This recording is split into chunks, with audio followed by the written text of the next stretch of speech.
여러분 안녕하십니까? 저는 올해 85이 된 이호준이라는 사람입니다. 지난 수십 년 동안 저는 참으로 많은 집을 들락거렸습니다. 친척의 집, 오래된 벗의 집, 우연히 인연이 닿은 이웃의 집, 그리고 저 멀리 시골에 살고 있는 후배들의 집까지 이 눈으로 직접 보아왔습니다. 그렇게 수천 개에 달하는 집의 문턱을 넘나드는 동안 저는 한 가지 이상한 사실을 깨닫게 되었습니다. 어떤 집은 들어서는 순간부터 이상하게 마음이 포근해지고 몸의 피로가 스르르 풀리는데, 어떤 집은 아무리 비싼 가구로 꾸며져 있어도 등골에 서늘한 한기가 느껴진다는 것이었습니다. 어째서일까요? 저는 한참을 고민했습니다. 그리고 마침내 답을 찾았습니다. 그 차이는 바로 그 집안에 어떤 물건이 숨어 있는가에 있었습니다. 오늘 저는 제 오랜 세월의 경험을 한 자락 한 자락 풀어서 여러분께 들려드리려 합니다. 지금 여러분의 거실 한 구석에 조용히 자리 잡고 있는 어떤 물건이 여러분의 재물운과 건강운, 그리고 자식운까지 야금야금 갉아먹고 있는지도 모릅니다. 그러니 부디 편안한 마음으로 차 한잔 드시면서 제 이야기를 천천히 들어주십시오. 여러분의 남은 인생이 오늘 영상 하나로 달라질 수도 있는 귀한 시간입니다. 여러분, 사람의 몸에 혈관이 있듯이 집에도 기운이 흐르는 길이 있습니다. 우리는 그것을 옛날부터 운기라고 불러왔습니다. 이 운기가 막힘없이 잘 흐르는 집은 주인이 저절로 건강해지고 돈이 모이며 자식들이 발걸음을 자주 하게 됩니다. 반대로 운기가 어느 한 곳에 고여 썩어버리는 집은 주인이 원인 모를 병에 시달리고 통장 잔고가 바닥을 치며 자식들마저 그 집을 피하게 됩니다. 그렇다면 이 소중한 운기를 맡고 있는 주범이 도대체 누구일까요? 놀라지 마십시오. 바로 집안 곳곳에 주인도 모르게 숨어있는 3가지 죽은 물건입니다. 저는 오늘 85해를 살아온 제 눈으로 그 3가지 물건의 정체를 낱낱이 밝혀드리겠습니다. 그리고 그 물건들을 어떻게 다루어야 여러분의 말년이 진짜 황금기로 변할 수 있는지 실천 방법까지 아주 쉽게 알려드리겠습니다. 오늘 제 이야기는 1시간이 조금 못 되는 긴 이야기가 될지도 모릅니다. 하지만 중간에 끄지 마시고 끝까지 들어주십시오. 특히 후반부에 말씀드릴 3번째 물건은 우리 세대열의 9집에 반드시 있는 것이니 꼭 확인해 보셔야 합니다. 제가 이렇게 말씀을 드리면 어떤 분은 이렇게 반문하실지도 모릅니다. 어르신, 물건 하나 치운다고 인생이 무슨 큰 변화가 있겠습니까? 그런 이야기는 미신 아닙니까? 그 마음 충분히 이해합니다. 저도 젊어서는 그런 말을 믿지 않았습니다.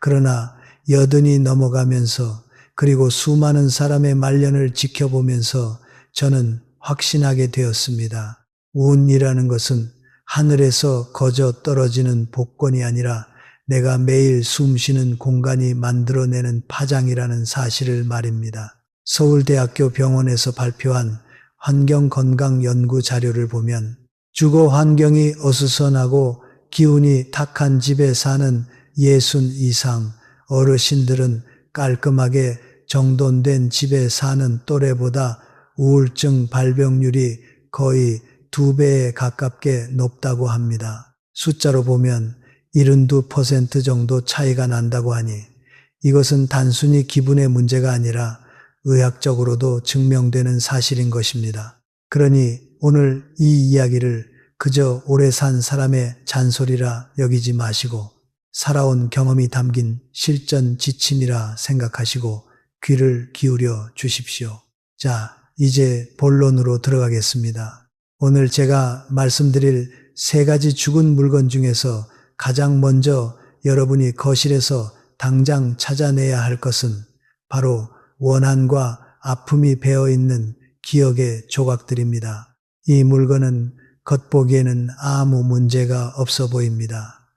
심지어 아주 비싸고 예술적으로 보일 수도 있습니다. 그러나 그 물건에 담긴 감정의 무게는 집 전체의 공기를 짓누릅니다. 제가 이 말씀을 드리는 이유는 지난 세월 동안 말년에 외롭고 쓸쓸하게 세상을 떠나신 분들의 집을 살펴보니 한 가지 공통점이 있었기 때문입니다. 그분들의 거실 정중앙에는 혹은 아주 잘 보이는 자리에는 반드시 과거의 아픔을 상기시키는 물건이 자리 잡고 있었습니다. 마치 그 물건이 주인의 고통을 빨아먹으며 살아있는 생명체처럼 말입니다. 제가 오랫동안 알고 지낸 한 친구의 이야기를 들려드리겠습니다. 그 친구는 젊어서 꽤 성공한 사업가였고 자식 셋을 좋은 대학에 보낸 훌륭한 아버지였습니다. 그러나 예순이 넘어서 아내와 사별하는 슬픔을 겪었습니다. 아내를 떠나보낸 뒤에도 그는 부인이 생전에 아끼던 분홍색 도자기 화병 하나를 거실 장식장 한복판에 모셔두었습니다. 언젠가 제가 그 집을 방문했을 때 저는 그 화병을 가리키며 물었습니다. 아직도 저 화병을 저렇게 두고 계십니까?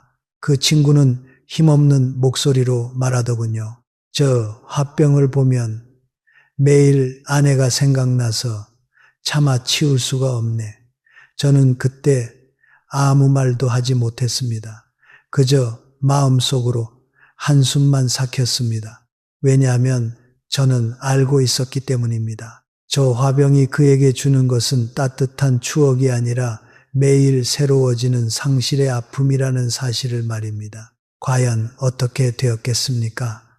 그 친구는 점점 말수가 줄어들고 식욕을 잃었습니다. 자식들이 찾아오면 밝은 얼굴을 보이려 애썼지만 자식들이 돌아가고 문이 닫히는 순간 거실 화병 앞에 앉아 혼자 눈물을 훔치곤 했다고 합니다. 그런 세월이 3년 넘게 이어졌습니다. 결국 그 친구는 가벼운 감기로 시작해 폐렴으로 번진 병을 이기지 못하고 73의 나이에 세상을 떠났습니다. 저는 그분의 장례를 치르고 집을 정리할 때 그 분홍 화병을 제 손으로 조심스럽게 포장해 납골당 근처 공원에 묻어드렸습니다.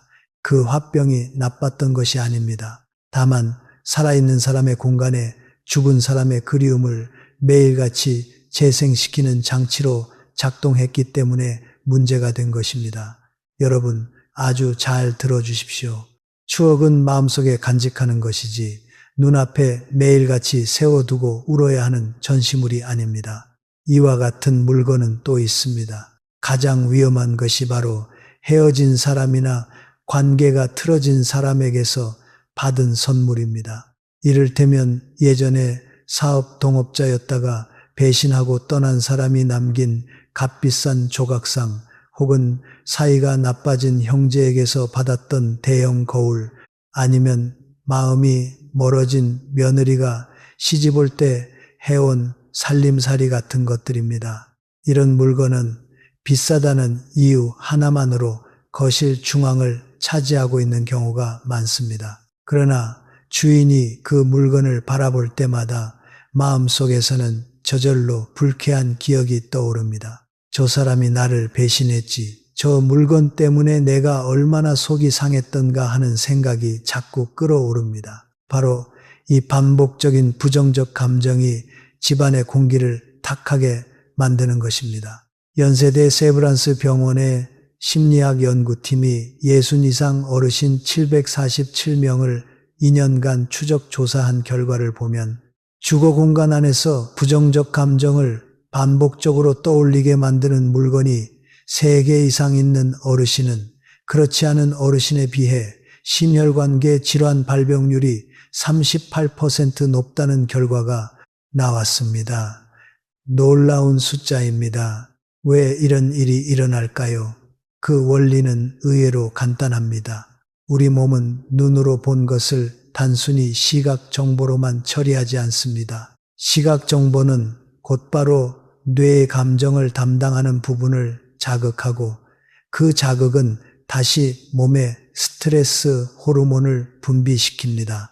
즉 어르신이 거실을 지나다니며 그 물건을 마주칠 때마다 몸속에서는 미세한 스트레스 반응이 일어나는 것입니다. 이것이 하루에 10번, 한 달에 300번, 1년이면 3000번이 넘습니다. 그 작은 스트레스 반응들이 쌓이고 쌓여서 결국 혈압을 높이고 잠을 방해하고 면역력을 떨어뜨립니다. 그러니 병이 안 나는 것이 오히려 이상한 일이죠. 여러분, 제가 단지 풍순이 기운이니 하는 옛날 말씀만 드리는 것이 아닙니다. 이것은 현대의학이 이미 여러 해 전부터 증명해온 엄연한 사실입니다. 그렇다면 어떻게 해야 할까요? 답은 간단합니다. 버리십시오. 아까워하지 마시고 버리십시오. 어떤 분은 이렇게 말씀하실 겁니다. 아이고 어르신, 저게 얼마짜린데요. 저걸 어떻게 버립니까? 그 마음 저도 압니다. 하지만 여러분 한번 계산해 보십시오. 그 물건의 가격이 아무리 비싸도 500만 원입니까? 1000만 원입니까? 지금 그 물건 때문에 여러분이 잃고 있는 건강과 평화의 값어치는 얼마입니까? 병원 한번 입원하는 비용이 웬만한 고가의 장식품 가격을 훌쩍 넘어섭니다. 그리고 무엇보다 여러분의 남은 인생의 평온함은 그 어떤 물건보다 비싼 것 아닙니까? 그러니 부디 물건 값에 휘둘리지 마시고 여러분 자신의 값어치를 먼저 생각하십시오. 버리는 방법도 그냥 쓰레기 봉투에 아무렇게나 던져 넣으시면 안 됩니다. 우리 세대가 알고 있는 예의 바른 방법이 따로 있습니다. 먼저 그 물건 앞에 조용히 앉으십시오. 그리고 마음속으로 이렇게 말씀하십시오. 그동안 고마웠다. 이제 너와 나의 인연은 여기서 끝이다. 나는 너를 원망하지 않고 너도 나를 원망하지 마라. 우리는 서로의 길을 간다. 이렇게 마음으로 작별을 고하신 뒤에 깨끗한 천이나 한지로 그 물건을 정성스럽게 감싸십시오. 그리고 분리수거함에 버리시거나 재활용센터에 기부하십시오. 이 짧은 의식 하나가 여러분의 마음을 놀랍도록 가볍게 만들어 드립니다. 물건에도 예의가 있어야 하고 이별에도 격식이 있어야 합니다. 이것이 바로 우리 한국인이 오랫동안 지켜온 아름다운 전통이 아니겠습니까? 그 다음 여러분이 거실에서 점검해 보셔야 할 것이 하나 더 있습니다. 그것은 바로 벽에 걸린 사진들입니다. 많은 어르신들이 돌아가신 부모님이나 배우자의 사진을 거실 벽 한 면 가득 걸어두십니다. 부모님을 그리워하는 효심과 배우자를 추억하는 사랑은 참으로 귀한 마음입니다. 그러나 여러분 한 번만 냉정하게 생각해 보십시오. 산 사람이 머무는 거실이 마치 작은 영정실처럼 꾸며져 있다면 그 공간의 주인은 누구입니까? 산자입니까? 죽은 자입니까? 사진 속의 고인들께서도 결코 원치 않으실 것입니다. 자신들 때문에 살아있는 자식이나 배우자가 매일 슬픔에 젖어 지내는 것을 보고 싶어 하실 부모는 세상에 없습니다. 그러니 고인의 사진은 거실에 2장을 넘기지 마십시오. 가장 웃는 모습이 잘 나온 사진 1장 혹은 부부가 함께 찍은 사진 1장이면 충분합니다. 나머지는 예쁜 앨범에 정리해서 서랍에 고이 넣어 두십시오. 그리움이 솟아날 때마다 꺼내보시면 오히려 더 애틋한 감정이 되살아납니다. 매일같이 눈에 두는 그리움은 아픔이 되지만 가끔씩 꺼내보는 그리움은 위로가 됩니다. 이 차이는 작아 보이지만 여러분의 말년을 결정짓는 아주 큰 차이가 됩니다. 명심하십시오. 거실은 살아있는 사람의 공간입니다. 지금 이 순간 숨쉬고 웃고 차를 마시는 여러분의 무대입니다. 그 무대 위에 죽은 사람의 그림자가 너무 길게 드리워져서는 안 됩니다. 그리고 한 가지 더 말씀드리고 싶은 것이 있습니다. 부부싸움이나 자식과의 갈등이 있었던 자리에 놓여있는 물건들도 조심해야 합니다. 이를테면 남편과 크게 다툰 날 밤에 구석에 처박아 두었던 꽃병이나 딸과 말다툼 끝에 던졌던 그릇 같은 것들 말입니다. 그 물건을 볼 때마다 마음이 묘하게 불편해지신다면 그것은 여러분의 무의식이 이미 그 사건을 기억하고 있다는 뜻입니다. 그런 물건은 씻어낸다고 해서 그 기운까지 씻겨나가지 않습니다. 차라리 새 것으로 바꾸시는 편이 낫습니다. 집은 과거의 기록실이 아니라 오늘을 사는 사람의 쉼터여야 합니다. 낡은 감정이 배어있는 물건을 바꾸는 것은 새 출발을 선언하는 의식과도 같습니다. 그러니 주저하지 마시고 오늘 당장 실천해 보십시오. 자, 이제 두 번째 죽은 물건으로 넘어가겠습니다. 이 두 번째 물건은 첫 번째보다 더 무서운 것입니다. 왜냐하면 첫 번째 물건은 주인이 그 감정을 스스로 느낄 수라도 있는데 두 번째 물건은 주인이 전혀 의식하지 못하는 사이에 집안의 생기를 야금야금 빨아먹기 때문입니다. 지금부터 여러분의 거실을 한 바퀴 둘러보십시오. 혹시 이런 것이 눈에 띄지 않으십니까? 사계절 시들지 않는 형형색색의 조화꽃, 몇 년 전 자식이 선물해준 마른 꽃다발, 벽에 걸린 동물뼈나 가죽 장식, 유리 상자 안에 박제된 새나 거북이 등껍질 같은 것들 말입니다. 이 모든 것들이 지금 제가 말씀드리는 두 번째 죽은 물건, 바로 거짓된 생명과 죽음의 박제들입니다. 제가 기억하는 한 분이 있습니다. 이름은 말씀드리지 않겠습니다만 제가 예전에 아주 친하게 지냈던 정미란 여사라는 분이 계셨습니다. 이분은 평생 도자기와 꽃꽂이를 취미로 삼으셨던 아주 우아하고 고상한 분이었습니다. 남편이 젊어서 사냥을 즐기셨기 때문에 그 집에는 남편이 잡아온 사슴머리, 박제, 멧돼지 가죽으로 만든 장식 방석, 그리고 거북이 등껍질 같은 것들이 벽면을 가득 채우고 있었습니다.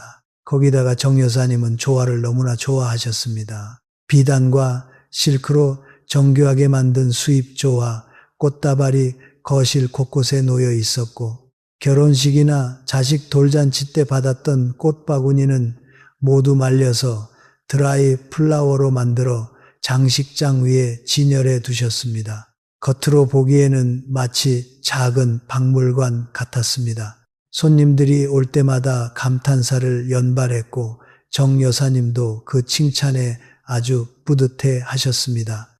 그런데 이상한 일이 벌어지기 시작했습니다.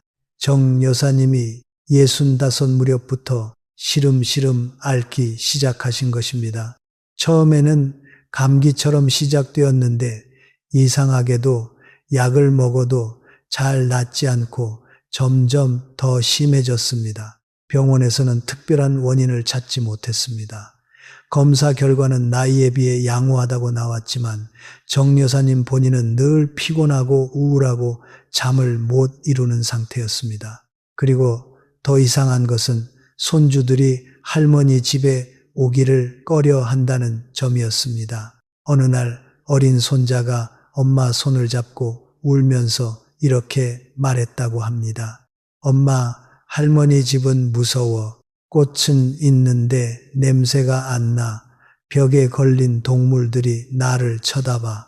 이 말이 며느리를 통해 정 여사님 귀에까지 전해졌을 때 정 여사님은 크게 충격을 받으셨습니다. 본인이 그렇게 자랑스러워하던 거실이 손자에게는 공포의 공간이었던 것입니다. 정 여사님은 결국 67의 나이에 원인 모를 호흡기 질환으로 세상을 떠나셨습니다. 마지막까지 그 화려한 조화, 꽃과 박제 장식들에 둘러싸인 채 혼자 쓸쓸히 돌아가셨습니다. 저는 그 장례를 치르고 돌아오면서 한참을 생각했습니다. 무엇이 문제였을까? 단순히 취향의 차이였을까? 아닙니다. 저는 이 이야기를 오랜 세월 마음에 품고 여러 어르신들의 집을 관찰하면서 확실한 답을 얻었습니다. 이것은 바로 생기, 즉 살아 숨쉬는 에너지의 문제였던 것입니다.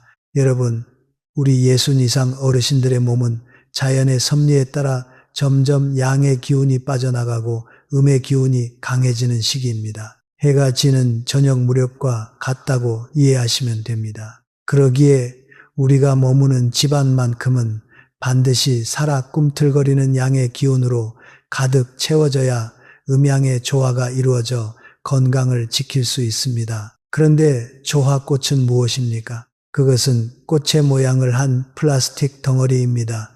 겉보기에는 꽃이지만 숨을 쉬지 않고 물을 빨아들이지 않으며 뿌리도 없습니다. 생명력이 전혀 없는 모조품입니다.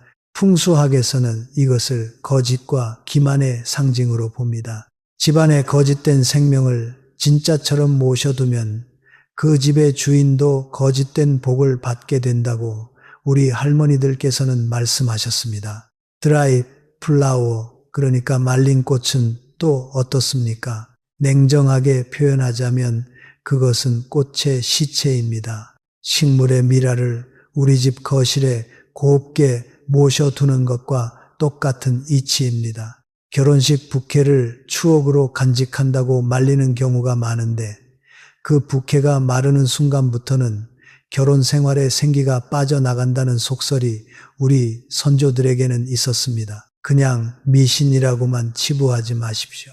미신이라 불리는 옛말 속에는 대체로 수백 년 세월 동안 누적된 관찰의 지혜가 녹아 있습니다. 그리고 가장 심각한 것이 바로 동물의 박제나 가죽, 뼈로 만든 장식품입니다. 사슴머리를 벽에 거는 것, 호랑이 가죽을 바닥에 깔아두는 것, 악어 이빨로 만든 목걸이를 장식함에 넣어두는 것, 모두가 죽은 짐승의 기운을 집안에 초대하는 행위와 다름없습니다. 고려대학교 병원 정신건강의학과에서 진행한 주거 환경과 정서 상태에 관한 연구 결과를 보면 집안에 동물의 사체로 만든 장식품이 있는 경우 거주자의 우울감 지수가 평균 47%가량 높게 나타났다고 합니다. 특히 65 이상 어르신들의 경우 그 영향이 더 크다고 하는데 그 이유는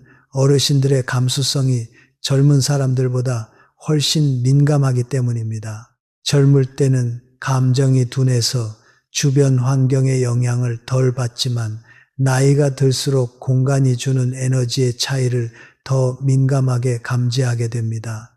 여러분이 거실에 이런 죽은 물건들을 두는 것은 우주를 향해 이렇게 신호를 보내는 것과 같습니다. 나는 이제 더 이상 새로운 생명력을 원하지 않는다. 나는 변화가 싫고 현재 상태가 그대로 박제된 채 유지되기를 바란다. 나는 거짓된 아름다움에 만족하며 살겠다. 우주가 이런 신호를 받으면 어떻게 응답하겠습니까?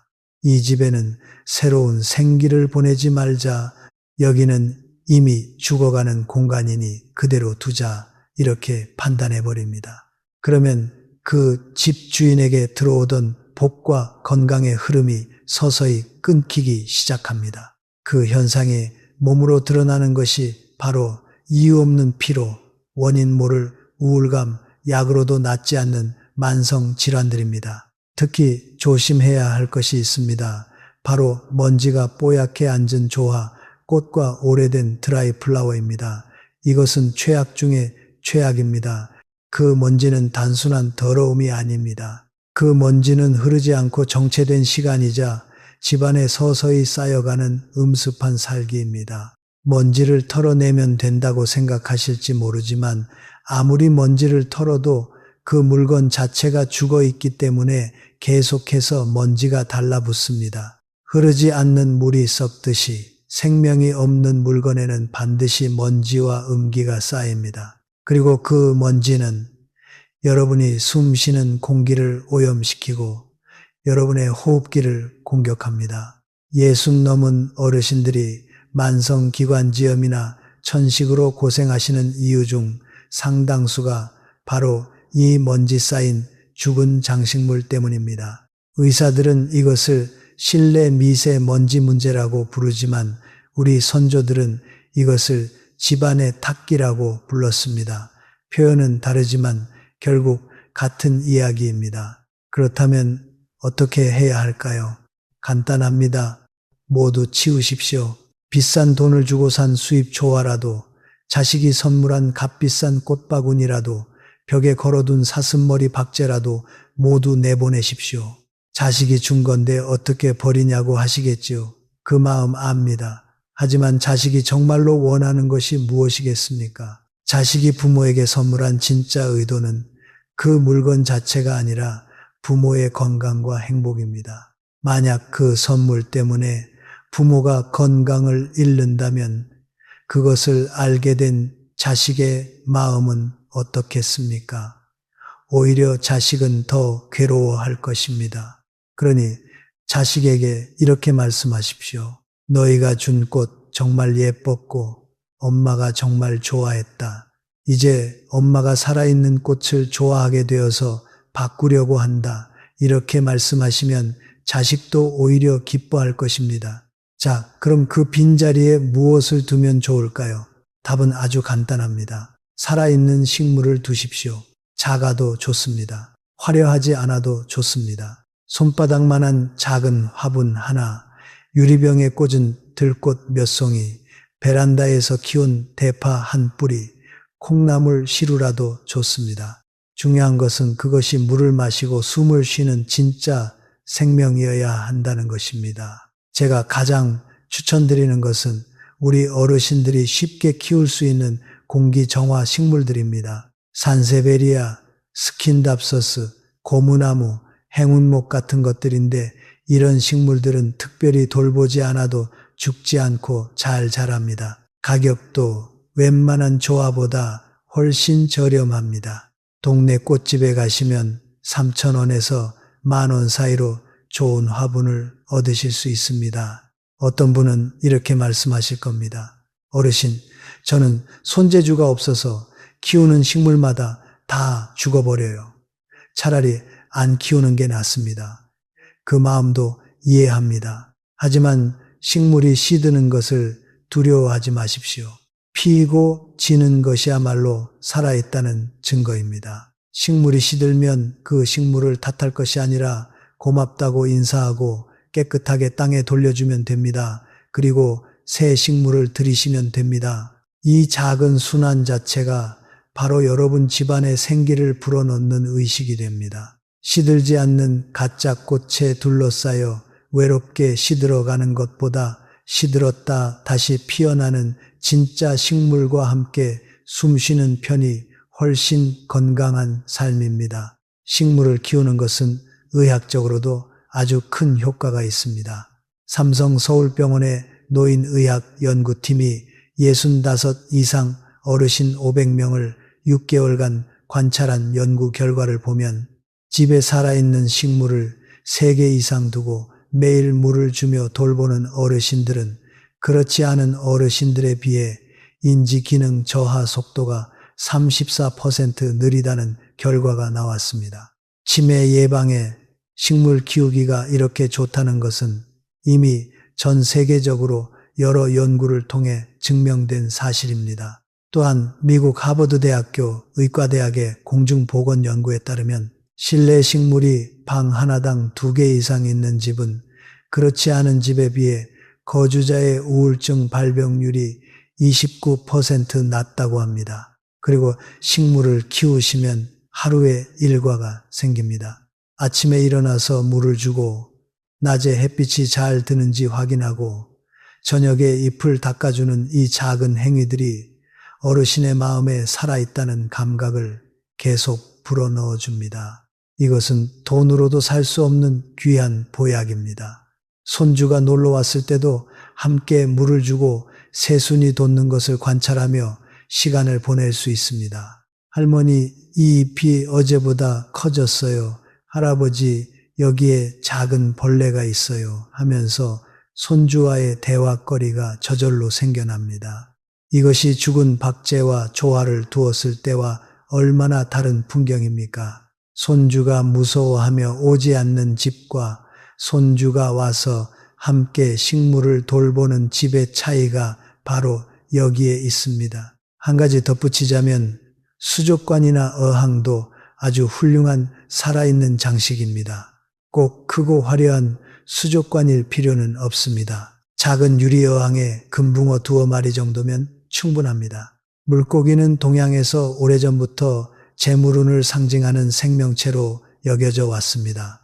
특히 붉은색과 금색 물고기는 돈을 끌어들이는 기운이 강하다고 합니다. 물이 잔잔히 흐르고 물고기가 꼬리를 흔드는 그 움직임이 집안에 정체된 기운을 순환시키는 역할을 합니다. 조건이 허락하신다면 한번 시도해 보십시오. 다만 물고기를 키우실 때는 반드시 먹이를 꾸준히 주시고 물을 정기적으로 갈아 주셔야 합니다. 죽어서 물 위에 떠 있는 물고기는 오히려 조와 꽃보다 더 강한 음기를 뿜어냅니다. 그러니 키우기가 귀찮으시다면 식물 쪽이 훨씬 실용적입니다. 자, 정리해 보겠습니다. 2번째 죽은 물건, 바로 조화와 드라이 플라워와 동물 박제들은 겉모습이 아무리 화려해도 집안의 생기를 빨아먹는 기생충과 같습니다. 오늘 영상을 다 들으시고 나면 반드시 집안을 한 바퀴 돌아보시고 이런 것이 있거든 미련 없이 내보내십시오. 그리고 그 빈자리에 살아있는 작은 식물 하나를 들이십시오. 그 순간부터 여러분의 집안에는 새로운 공기가 흐르기 시작할 것입니다. 믿어 주십시오. 이것은 제가 85해를 살면서 직접 2눈으로 확인한 진리입니다. 여러분, 여기까지 말씀드리고 잠시 숨을 한번 고르겠습니다. 지금까지 2가지 죽은 물건에 대해 말씀드렸는데 이야기가 조금 무거우셨지요. 잠깐 정리하고 가겠습니다. 첫 번째는 원한과 아픔의 기억이 배어있는 물건들이었습니다. 눈에 보이는 물건 자체는 문제가 아니지만 그 안에 담긴 감정의 무게가 집안 공기를 짓누른다고 말씀드렸습니다. 2번째는 거짓된 생명과 죽음의 박제들이었습니다. 조화꽃, 마른 꽃, 동물 박제 같은 것들이 집안의 양기를 빨아들이고 탁기를 불러들인다고 말씀드렸습니다. 이 2가지만 잘 정리하셔도 여러분의 집은 이미 훨씬 밝고 가벼워질 것입니다. 그런데 본격적으로 3번째 죽은 물건으로 넘어가기 전에 우리 한국 어르신들께 특별히 말씀드리고 싶은 이야기가 하나 있습니다. 왜 우리는 이렇게 물건을 버리지 못할까요? 왜 쓸모가 다한 줄 알면서도 차마 손을 놓지 못할까요? 그 이유를 제가 곰곰이 생각해 보았습니다. 여기에는 우리 한국인만의 아주 특별한 마음이 얽혀 있습니다. 첫 번째는 바로 정입니다. 우리 민족만큼 물건에 정을 담는 민족도 드뭅니다. 밥그릇 하나에도 정이 들고 장롱 하나에도 사연이 깃듭니다. 이것은 참으로 아름다운 우리의 정서입니다. 그러나 이 정이 지나치면 집착이 됩니다. 집착은 흐름을 막습니다. 2번째는 체면입니다. 시집 올 때 어머니가 해주신 이불을 버리면 죄송스러워서, 자식이 효도 선물로 사준 가전을 버리면 면목이 없어서, 이런 체면 때문에 낡은 물건을 버리지 못하는 분들이 정말 많습니다. 3번째는 근검절약의 습관입니다. 어려운 시절을 건너오신 우리 세대에게 물건을 버리는 일은 죄를 짓는 것처럼 느껴질 수 있습니다. 여러분, 이 3가지 마음을 저도 너무나 잘 압니다. 그러니 제가 여러분께 물건을 버리라고 말씀드릴 때 그것이 얼마나 어려운 일인지 모르고 하는 말이 아닙니다. 그러나 명심하십시오. 우리 세대가 지켜야 할 진짜 중요한 가치는 물건이 아니라 사람입니다. 그 사람은 바로 여러분 자신입니다. 정은 물건에 두는 것이 아니라 살아있는 사람 사이에 두어야 합니다. 체면은 남의 물건을 모시는 것이 아니라 내가 당당하게 살아가는 모습에서 지켜집니다. 절약은 낡은 것을 모으는 것이 아니라 꼭 필요한 것만 현명하게 쓰는 것에서 시작됩니다. 이 생각의 틀만 살짝 바꾸시면 놀랍게도 마음이 한결 가벼워지는 것을 느끼실 수 있습니다. 자, 그럼 3번째 죽은 물건으로 넘어가기 전에 여러분께 특별히 한 가지 더 주의해야 할 물건을 알려드리겠습니다. 이것은 첫 번째, 두 번째 어디에도 끼지 못하지만 우리 어르신들의 집에서 아주 흔하게 발견되는 위험한 물건입니다. 바로 깨진 거울이나 금이 간 유리 장식품들입니다. 거울은 풍수학에서 가장 강력한 에너지 증폭 장치로 여겨집니다. 거울은 빛을 반사하고 기운을 2배로 튕겨내며 공간을 확장시키는 역할을 합니다. 그래서 좋은 기운이 들어오면 거울은 그 좋은 기운을 증폭시켜 집안 전체로 퍼뜨려줍니다. 그런데 반대로 탁한 기운이 들어오면 그것도 똑같이 증폭시켜버립니다. 문제는 이 거울에 금이 가 있거나 깨져 있을 때입니다. 이가 나간 거울에 비친 사람의 모습은 어떻습니까? 얼굴이 갈라져 보이고 몸이 두 동강으로 끊어져 보이기도 합니다. 이 깨진 상이 매일 여러분의 무의식에 각인됩니다. 서울대학교 병원 정신건강의학과에서 진행한 시각 자극과 자아인식에 관한 연구를 보면 일그러진 자신의 모습을 반복적으로 보는 사람은 자존감 저하와 우울증 위험이 42% 높게 나타난다고 합니다. 이것은 단순히 미신이 아니라 의학적으로도 충분히 설명되는 현상입니다. 우리 옛 어른들께서는 깨진 거울은 집안의 악귀를 부른다고 하셨습니다. 물론 오늘날 우리는 악귀의 존재를 과학적으로 증명할 수는 없습니다. 그러나 우리 몸과 마음이 반응하는 파장이라는 것은 분명히 존재합니다. 그러니 만약 여러분의 집 현관이나 거실, 침실에 금이 간 거울이 있다면 오늘 당장 새 것으로 바꾸시거나 아예 떼어버리십시오. 새 거울을 사시기 어렵다면 차라리 없는 것이 낫습니다. 깨진 거울을 두시느니 빈 벽으로 두시는 편이 훨씬 안전합니다. 한 가지 더 말씀드리자면 거울이 침대 맞은편에 놓여 있는 것도 좋지 않습니다. 잠자는 동안 우리 몸에서 빠져나온 기운이 거울에 반사되어 다시 몸으로 돌아오기 때문에 숙면을 방해한다고 합니다. 이것도 풍수학에서 오래전부터 지적되어 온 문제입니다. 요즘에는 원룸이나 작은 집에 사시는 어르신들이 많은데 침대에서 잠든 모습이 거울에 보이는 구조라면 그 거울에 천을 덮어두시거나 위치를 조금만 옮겨보십시오. 놀랍게도 잠의 질이 달라지는 것을 느끼실 수 있습니다. 유리 장식품도 마찬가지입니다. 크리스탈 샹들리에, 유리 꽃병, 유리 화분 받침, 유리 재떨이 같은 것들 중에서 금이가 있거나 이가 나간 것이 있으면 모두 정리하십시오. 유리는 투명한 기운을 상징합니다. 깨지지 않고 깨끗한 유리는 집안에 맑은 기운을 퍼뜨리지만 금이 간 유리는 집안의 재물운에 균열을 일으킵니다. 이것도 오래된 지혜에서 나온 이야기입니다. 제가 알고 지내는 또 다른 어르신의 사례를 하나 더 들려드리겠습니다. 인천에 사시는 한 분이 있는데 이분은 68이 되면서부터 자식들과 관계가 점점 멀어져 가는 것을 느끼셨다고 합니다.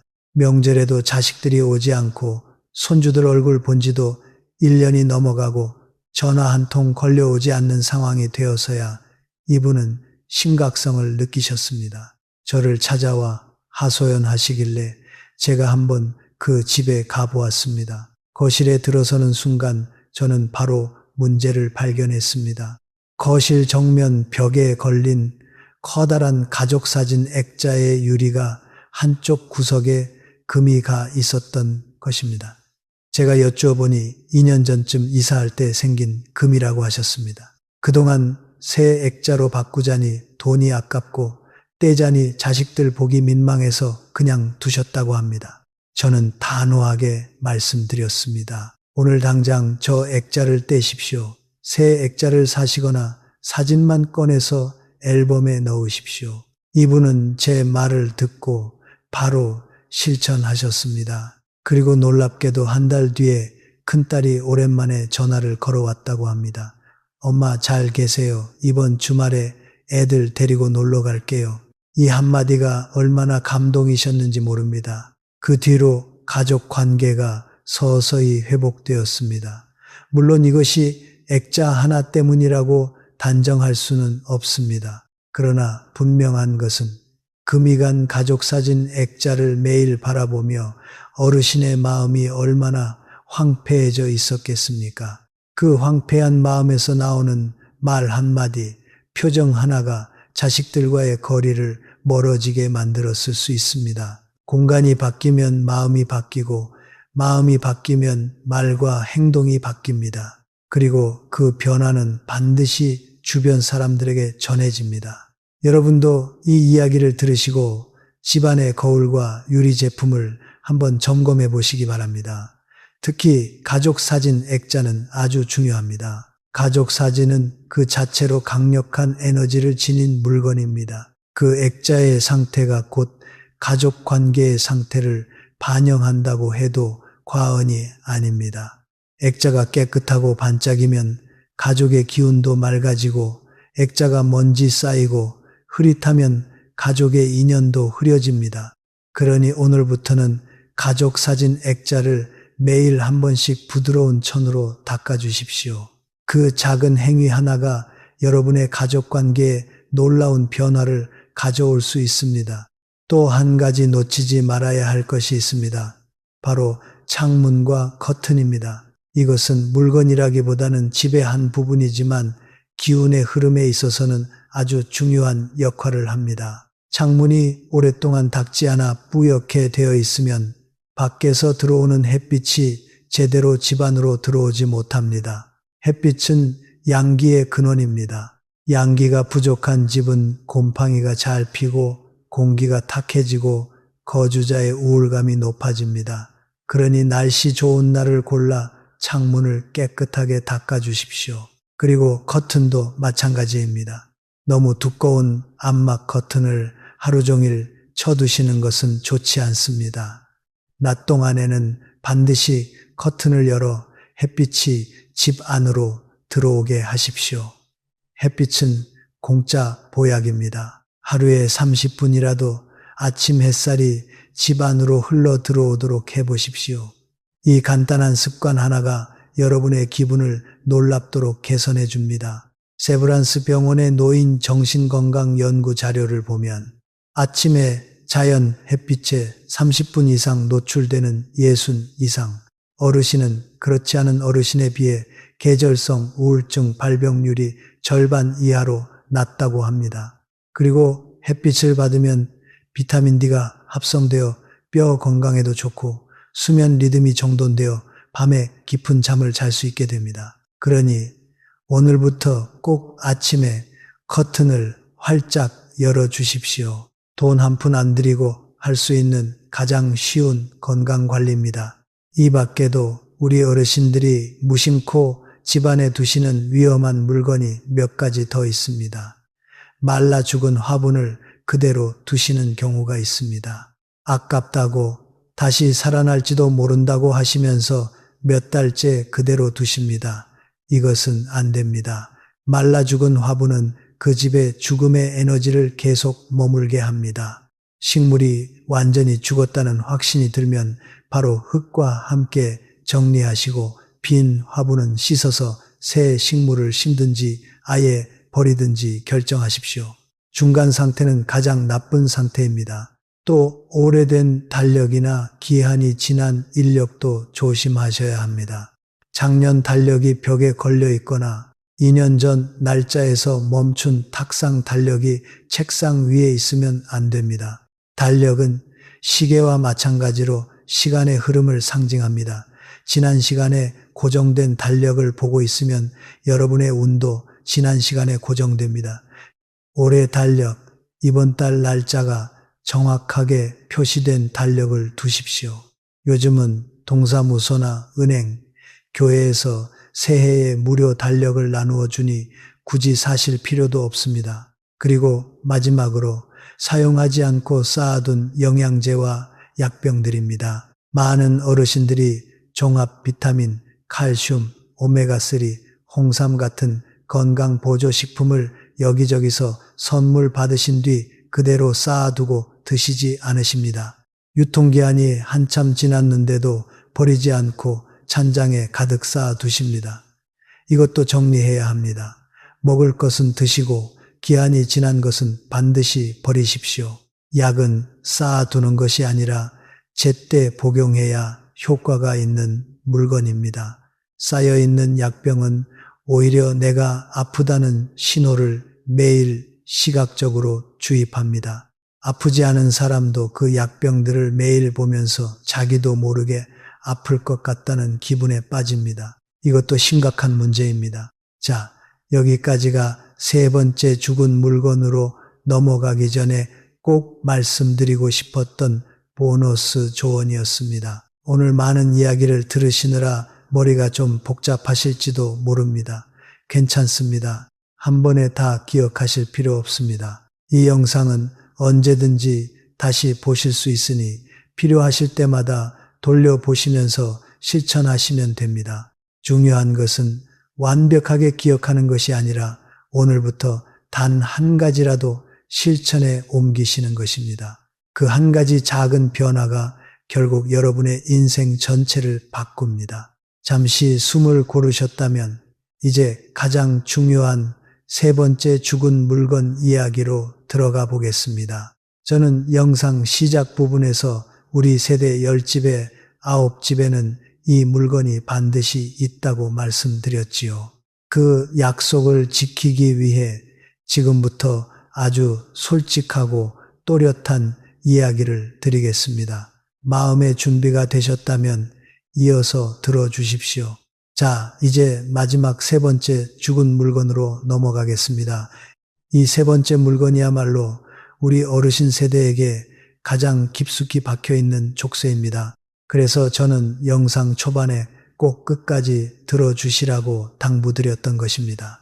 지금부터 말씀드릴 이 물건은 우리 세대 10집 가운데 9집에 반드시 있습니다. 장담합니다. 그것은 바로 고장나고 깨졌음에도 아까워서 차마 버리지 못한 낡은 물건들입니다. 우리 세대는 정말로 가난하고 배고픈 시절을 건너왔습니다. 전쟁이 끝난 뒤 허허벌판에서 밥 한 그릇을 구하기 어려웠던 시절, 옷 한 벌을 기워 입고 또 기워 입으며 아끼던 그 마음이 우리 몸에 깊이 새겨져 있습니다. 그러니 물건 귀한 줄 아시고 고쳐 쓰고 아껴 쓰는 것이 우리 세대의 가장 큰 미덕이었습니다. 그런데 여러분, 이 아끼는 마음이 어느 순간부터 독이 되어 오히려 우리의 남은 복을 갉아먹고 있다는 사실을 아셔야 합니다. 젊어서는 미덕이었던 절약이 늙어서는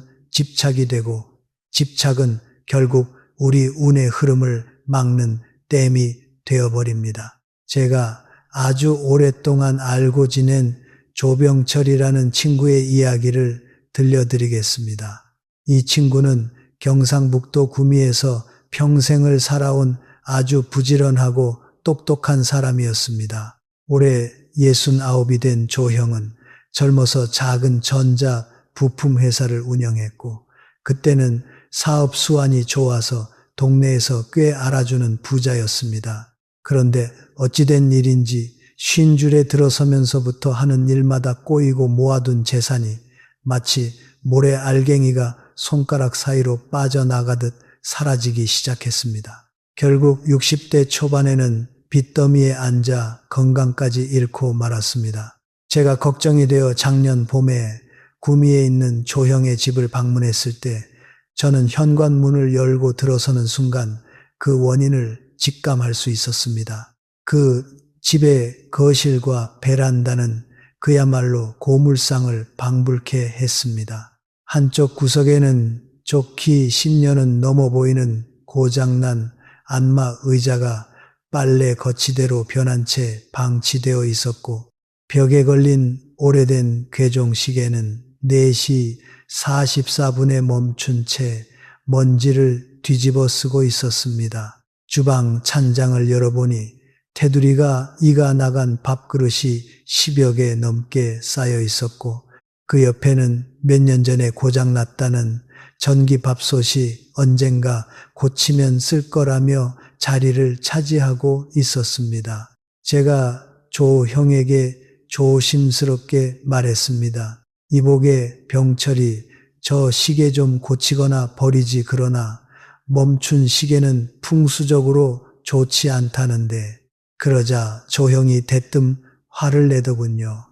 이 사람아 저게 얼마짜린데 부속만 구하면 다시 돌아갈 거야.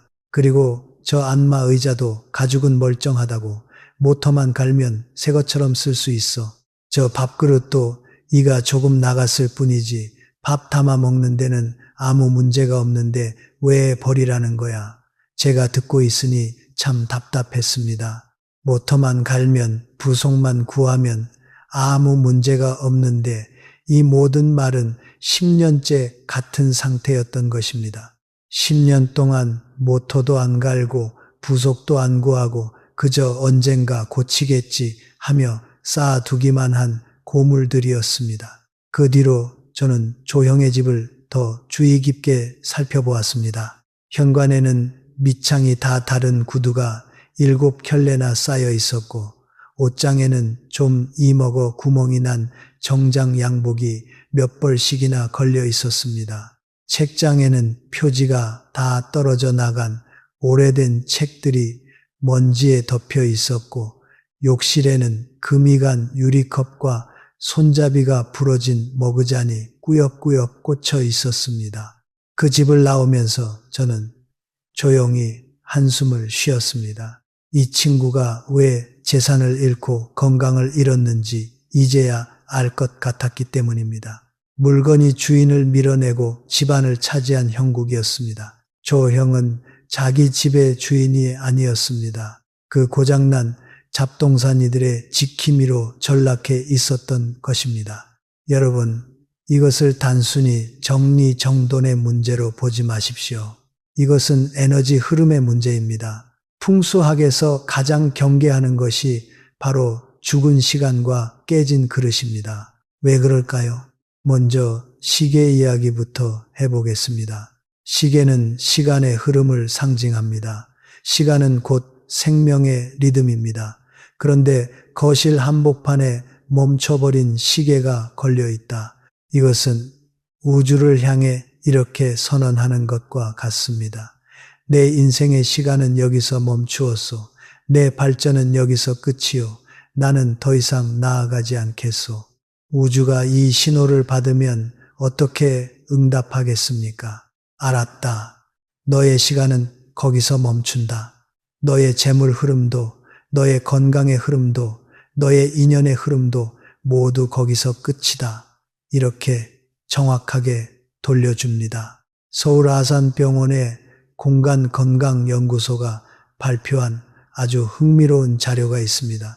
집안에 작동하지 않는 시계가 걸려있는 가정과 모든 시계가 정상적으로 작동하는 가정의 거주자들의 스트레스 호르몬 수치를 비교했더니 멈춘 시계가 있는 집의 거주자들이 평균 23% 높은 수치를 보였다고 합니다.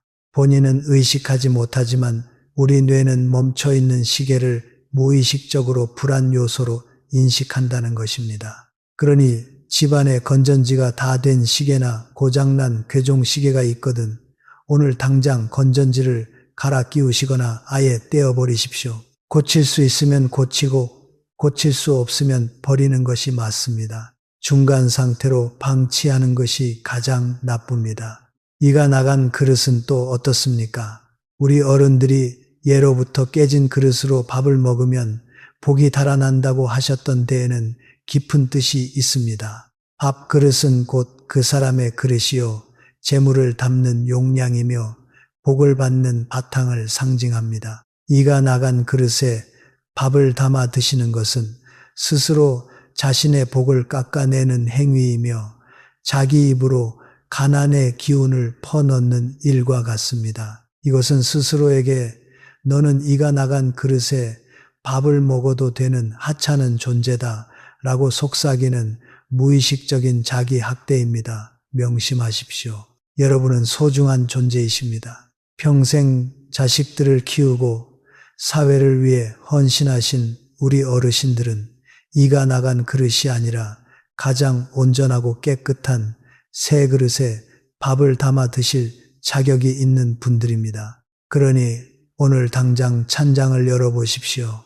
이 나간 그릇, 금간 접시, 손잡이가 부러진 컵, 뚜껑이 맞지 않는 반찬통 같은 것들을 모두 꺼내 놓으십시오. 그동안 수고 많았다, 고마웠다 이렇게 인사해 주시고 깨끗한 신문지에 싸서 분리수거함에 내놓으십시오. 그리고 그 빈자리에 새 그릇을 들이십시오. 꼭 비쌀 필요 없습니다. 1,000원짜리 사발도 이가 나가지 않은 온전한 사발이라면 충분히 귀한 물건입니다. 가장 큰 문제는 고장난 물건을 쌓아두는 행위가 여러분의 무의식 속에 결핍의 심리를 심어준다는 사실입니다. 나중에 필요할지도 몰라 이거 버리면 다시 살 돈이 없어 이런 마음의 밑바닥에는 무엇이 있겠습니까? 바로 미래에 대한 공포입니다. 앞으로 내가 가난해질 것이라는 두려움, 그리고 나는 새롭고 좋은 물건을 가질 자격이 없다는 낮은 자존감이 깔려 있습니다.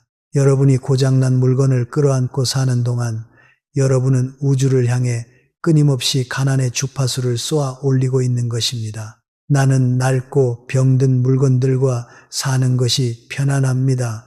나는 결핍에 익숙합니다. 라고 말이지요.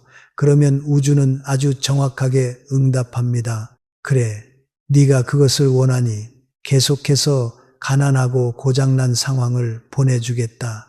이것이 바로 끌어당김의 법칙입니다. 제가 85해를 살면서 수많은 부자와 명문가를 지켜보아 왔습니다. 그분들의 집에는 한 가지 공통점이 있었습니다. 비싼 가구가 있어서가 아닙니다. 그분들의 거실은 비어 있으면서도 가득 차 있었습니다. 필요한 물건만 딱 놓여 있고 고장난 것은 즉시 고치거나 고칠 수 없으면 가차없이 내보냈습니다. 그분들은 물건을 모시는 것이 아니라 공간을 다스리고 있었습니다. 반면 가난과 불운이 끊이지 않는 집일수록 집안에 버리지 못한 잡동사니가 산을 이루고 있었습니다. 이것이 바로 부자와 가난한 자의 차이입니다. 조형 이야기로 돌아가 보겠습니다. 저는 조형에게 단호하게 말했습니다. 이보게, 이번 한 번만 내 말을 들어보게. 저 고물들을 다 내다 버리세. 내가 도와줄 테니. 조형은 처음에는 거부했지만 제가 끈질기게 설득한 끝에 결국 허락했습니다. 우리 둘은 사흘 동안 그 집을 청소했습니다. 트럭 3대 분량의 고장난 물건, 이 나간 그릇, 낡은 옷, 오래된 전자제품을 모두 내보냈습니다. 멈춘 시계는 건전지를 갈아 끼웠고 새 달력을 걸었습니다. 밥그릇은 동네 마트에서 새 것으로 5개 사왔습니다. 그 뒤로 어떤 일이 있었는지 아십니까? 정말 놀라운 변화가 시작되었습니다. 먼저 조형이 10년 만에 처음으로 밤에 깊은 잠을 잤다고 했습니다. 그 다음에는 아침마다 입맛이 돌아와서 밥 한 그릇을 남기지 않고 드시게 되었습니다. 그리고 석 달쯤 지나자 조형의 막내 아들이 아버지 집에 놀러 왔다가 달라진 집안 분위기에 감동해서 아버지에게 용돈을 두둑하게 드리고 갔다고 합니다. 반년이 지나자 잃었던 거래처 한 곳에서 작은 일거리가 다시 들어왔고 조형은 조금씩 생활을 회복해 가고 있습니다. 지금은 작년에 만났을 때보다 얼굴빛이 훨씬 맑아지셨고 걸음걸이에도 힘이 생기셨습니다. 여러분, 이것이 단지 우연일까요? 물건을 치웠을 뿐인데 이렇게 인생이 달라질 수가 있을까요? 저는 확신합니다. 이것은 결코 우연이 아닙니다. 물건을 치우는 행위는 단순한 청소가 아닙니다. 그것은 여러분 인생에서 더 이상 필요하지 않은 과거를 떠나보내는 의식이며 새로운 미래를 맞이할 공간을 만드는 준비입니다. 그리고 우주는 이 준비를 알아보고 반드시 응답합니다. 이것을 믿어주십시오. 자, 이제 오늘 저와 함께 살펴본 3가지 죽은 물건을 다시 한번 정리해 드리겠습니다. 첫 번째는 원한과 아픔의 기억이 배어 있는 물건들이었습니다. 고인의 유품, 헤어진 사람의 선물, 부부싸움의 흔적, 그리고 너무 많은 영정 사진 같은 것들입니다. 이런 물건은 매일 여러분의 감정을 아프게 건드리고 그 반복된 자극은 결국 여러분의 건강을 무너뜨립니다. 두 번째는 거짓된 생명과 죽음의 박제들이었습니다. 조화와 드라이 플라워 그리고 동물의 사체로 만든 장식품들입니다. 이런 것들은 집안에 음의 기운을 불러들이고 살아있는 생기를 쫓아냅니다.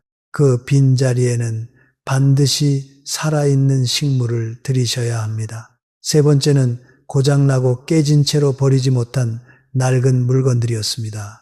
멈춘 시계, 이 나간 그릇, 작동하지 않는 전자제품, 삐걱거리는 가구 같은 것들입니다. 이런 물건은 여러분의 무의식에 결핍의 씨앗을 심고 우주를 향해 가난의 주파수를 쏘아 올립니다. 이 세 가지를 오늘 저녁에 바로 실천해 보십시오. 거창하게 시작하지 마십시오. 이 영상을 끝까지 들으신 뒤에 자리에서 천천히 일어나 거실 한 바퀴만 도십시오. 그리고 눈에 띄는 것 딱 세 가지만 찾으십시오. 딱 세 가지입니다. 더도 말고 덜도 말고 세 가지만 오늘 내보내십시오. 내일은 또 세 가지, 모레는 또 세 가지.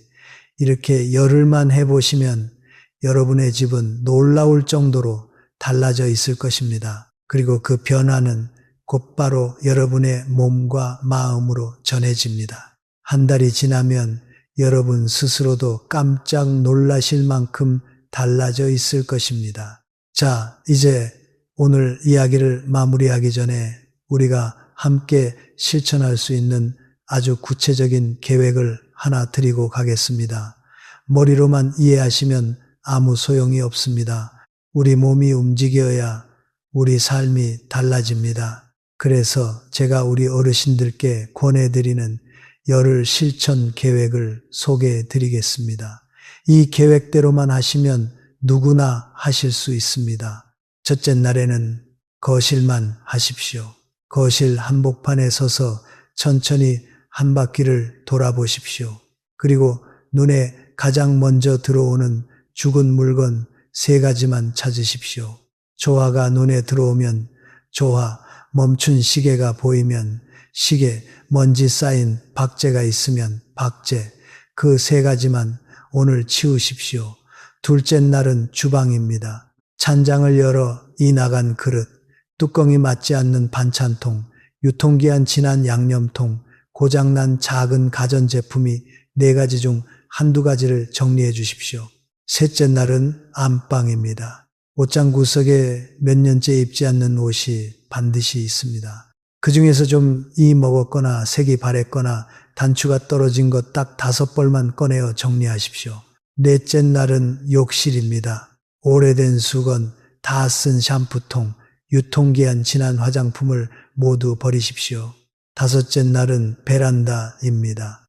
많은 어르신들께서 베란다를 창고로 쓰십니다. 언젠가 쓰겠지 하고 쌓아둔 종이 박스, 빈 병, 오래된 신문지 무더기를 모두 내다 버리십시오. 여섯째 날은 현관입니다.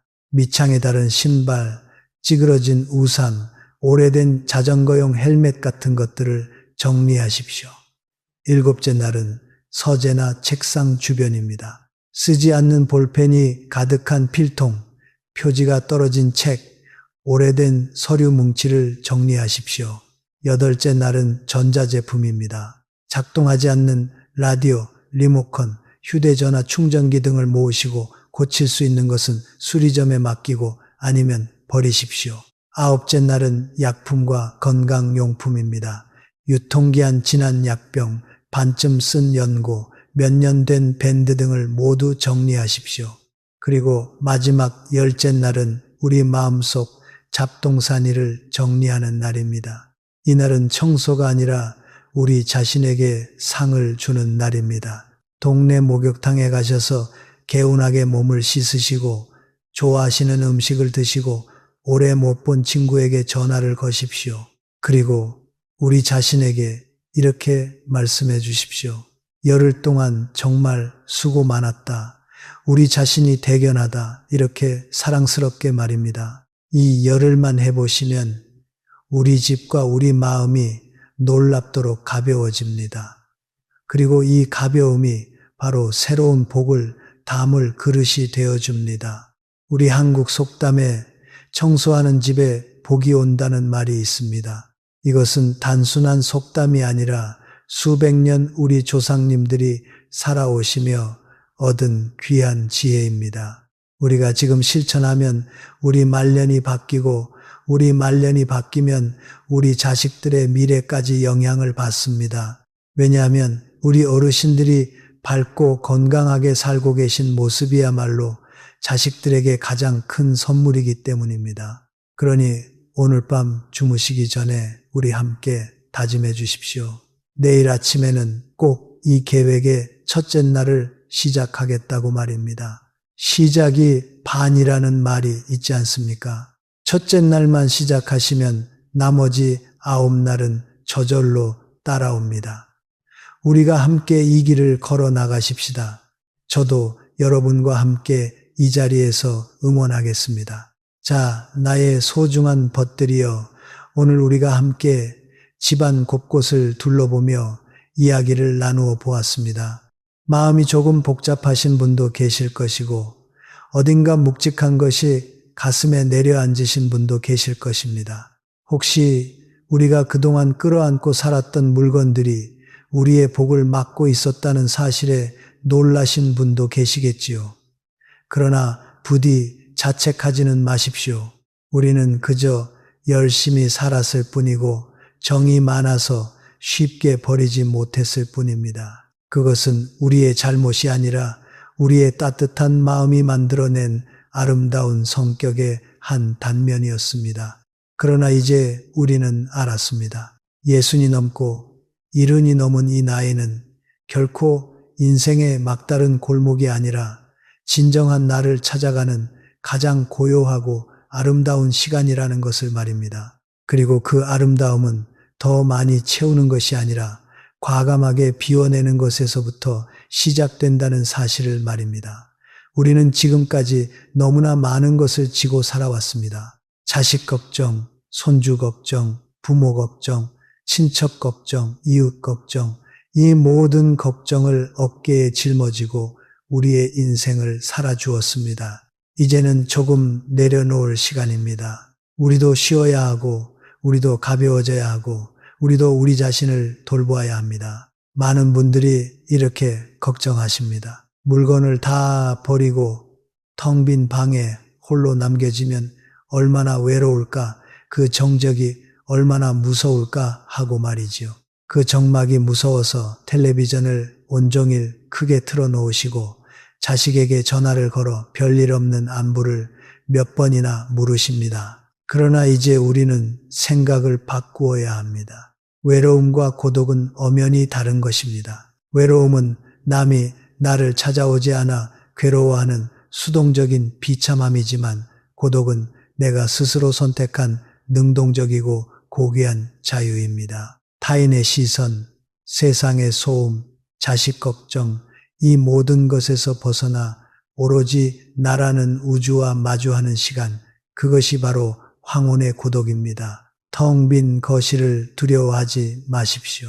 그 빈 공간은 적막한 것이 아니라 신성한 침묵으로 가득 차 있는 것입니다. 물건이 사라진 그 자리에 비로소 우리 영혼이 편안히 쉴 수 있는 의자가 놓이는 것입니다. 그러니 이제부터는 혼자 있는 시간을 즐기십시오. 그것을 고독한 비참함이라 부르지 마시고 고독한 황홀함이라 부르십시오. 혼자 차 한 잔을 마시면서 창밖의 나무를 바라보는 그 시간, 혼자 책장을 넘기면서 옛 추억에 잠기는 그 시간, 혼자 베란다에서 햇빛을 받으며 꾸벅꾸벅 조는 그 시간이 바로 인생에서 가장 귀한 시간입니다. 젊어서는 가질 수 없었던 이 한가로움이 바로 우리 세대가 오랜 고생 끝에 얻어낸 귀한 선물입니다. 이 선물을 고마운 마음으로 받으시고 마음껏 누리십시오. 그리고 제가 꼭 당부드리고 싶은 한 가지가 더 있습니다. 부디 혼자 계신다고 해서 자기 자신을 함부로 대하지 마십시오. 많은 어르신들이 이렇게 말씀하십니다. 혼자 밥 먹는데 대충 물 말아 먹지. 나갈 데도 없는데 무릎 나온 바지나 입지.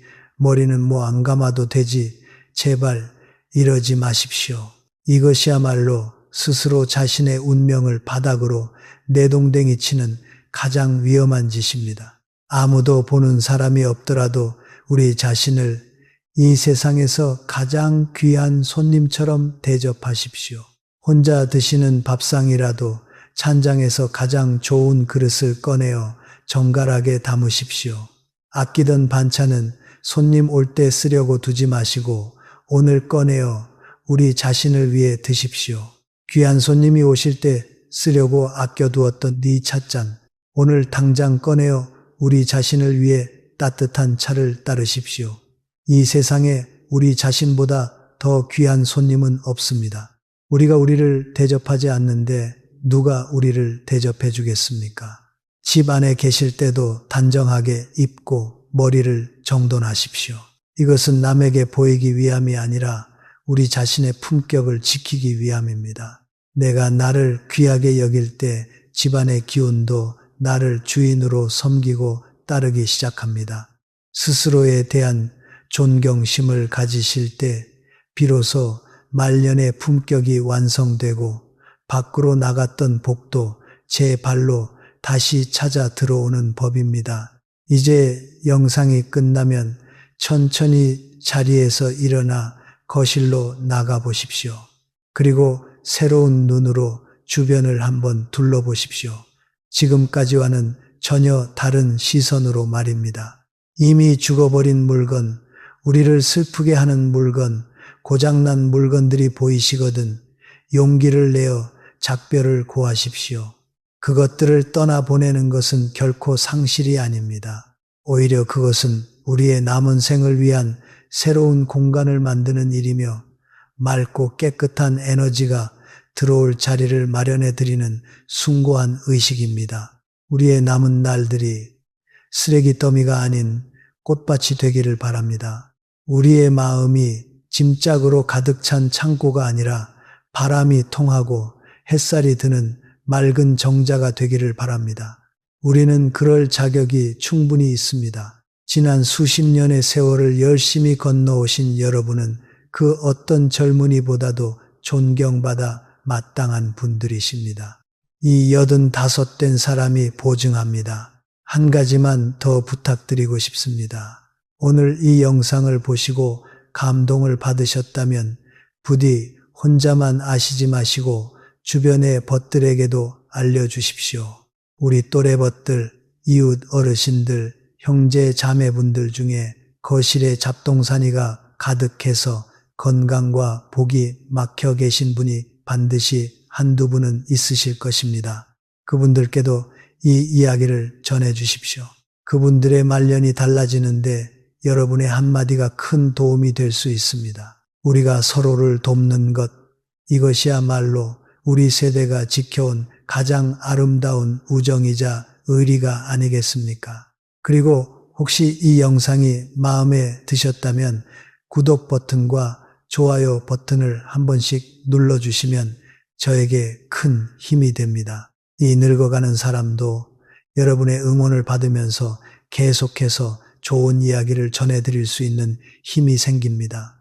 우리가 서로의 등을 두드려주는 관계가 되었으면 좋겠습니다. 자, 이제 편안한 마음으로 오늘 하루를 마무리하시길 바랍니다. 오늘 밤 제 이야기를 들으신 모든 분들의 머리 위에 우주의 따뜻한 보호막이 내려앉기를 기도하겠습니다. 머릿속을 맴돌던 지난날의 후회와 자식에 대한 걱정, 그리고 미래에 대한 두려움을 저 문 밖에 잠시 내놓으시고 오늘 밤만큼은 갓난 아이처럼 평온하게 주무십시오. 비우고 닫고 우리 자신을 사랑합시다. 그러면 반드시 평안이 찾아올 것입니다. 마음이 편안하면 그곳이 바로 극락입니다. 부디 오늘 밤 꿈 없는 깊은 잠 주무시길 바랍니다. 나의 소중한 벗들이여, 오늘 이 긴 이야기를 끝까지 함께 해주셔서 정말로 감사합니다. 저 이호주는 오늘 여러분께 드린 이 한마디 한마디가 여러분의 거실에서 작은 기적을 일으키기를 마음 깊이 기도하겠습니다. 오늘 영상이 단 한 분의 어르신이라도 마음을 움직이게 했다면 제 85해의 경험이 헛되지 않은 것입니다. 그 한 분이 오늘 거실에서 단 하나의 죽은 물건만이라도 내보내시게 된다면 저는 그것으로 너무나 감사하고 행복할 것입니다. 우리는 이미 충분히 오래 살았고 우리는 이미 충분히 열심히 살았습니다. 이제는 우리 자신에게 편안함을 허락해 주어야 할 시간입니다. 물건을 버리는 일은 단순한 청소가 아니라 우리 인생의 새로운 장을 여는 거룩한 의식입니다. 그 의식을 통해 우리 마음에는 평화가 찾아오고 우리 집에는 맑은 기운이 깃들며 우리 가족에게는 따뜻한 웃음이 다시 돌아올 것입니다. 여러분의 건강과 행복을 진심으로 응원하겠습니다. 부디 오래오래 건강하시고 우리 다음에 또 만나요. 고맙습니다.